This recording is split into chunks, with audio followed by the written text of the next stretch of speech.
Tonight's social story, we post 3 stories on our social media and let you pick one for us to take a closer look at.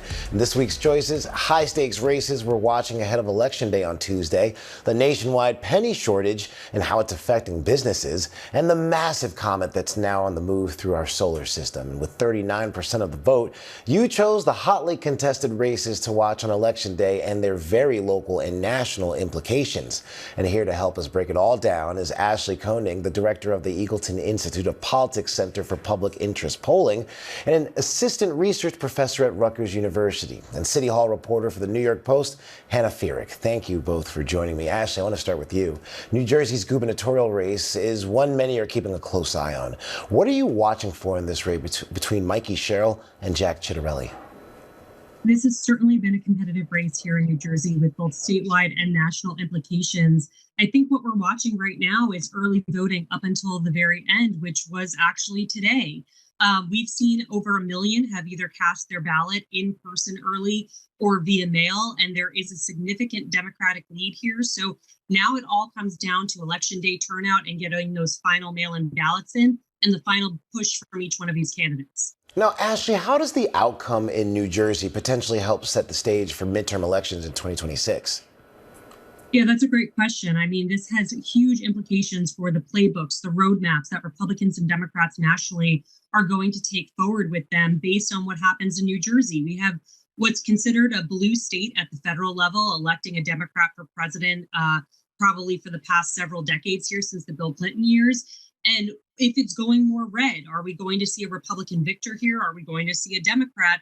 Both of them pretty moderating in their lanes, trying to get those independent voters. And of course, talking about that issue of affordability, all of which also has national level consequences and resonance, and certainly, going to help shape the roadmaps for the two parties going into 2026.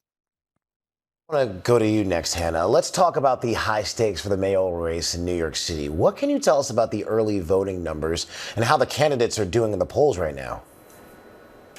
Yeah, the early voting numbers we've seen are historic. We're expecting today, we'll get the numbers for today shortly. We're expecting around 650,000 voters that have come out up until the final day of early voting, which was today. It just closed. We're expecting that we might see up to 2 million voters actually come out in this election, which would be the most we've seen in over 50 years. So this is a huge race. New Yorkers are really getting out to the polls. They're very passionate about these candidates, about affordability, about the changes facing the city. And as far as polling numbers, we've seen Mamdani has been consistently in the lead, and the kind of threshold between him and Andrew Cuomo, who has consistently been polling second to him, is been a bit all over the place. Today we saw him kind of narrowing that gap with 7% or 7-point lead, but polls earlier this week showed him as far as 25 points behind Mamdani. So we're watching closely, and these numbers could continue to change pretty rapidly. Now, Hannah, what are the mayoral candidates? What are they doing to close out their campaigns before polling places close on Tuesday night?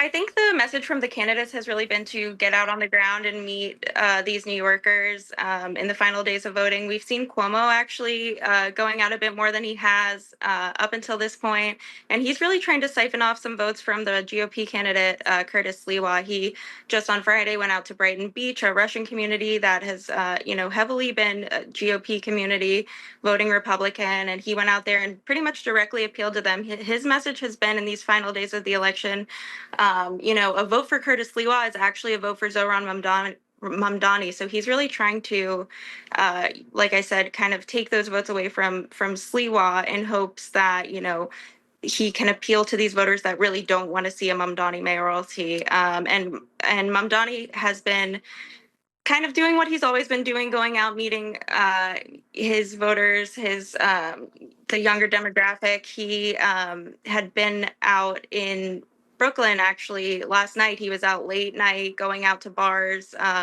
trying to, get everyone energized, especially the younger demographic. All right, Ashley Koning and Hannah Fierick, thank you very much for joining us. And make sure to watch special election night coverage on Tuesday starting at 7 p.m. right here on ABC News Live.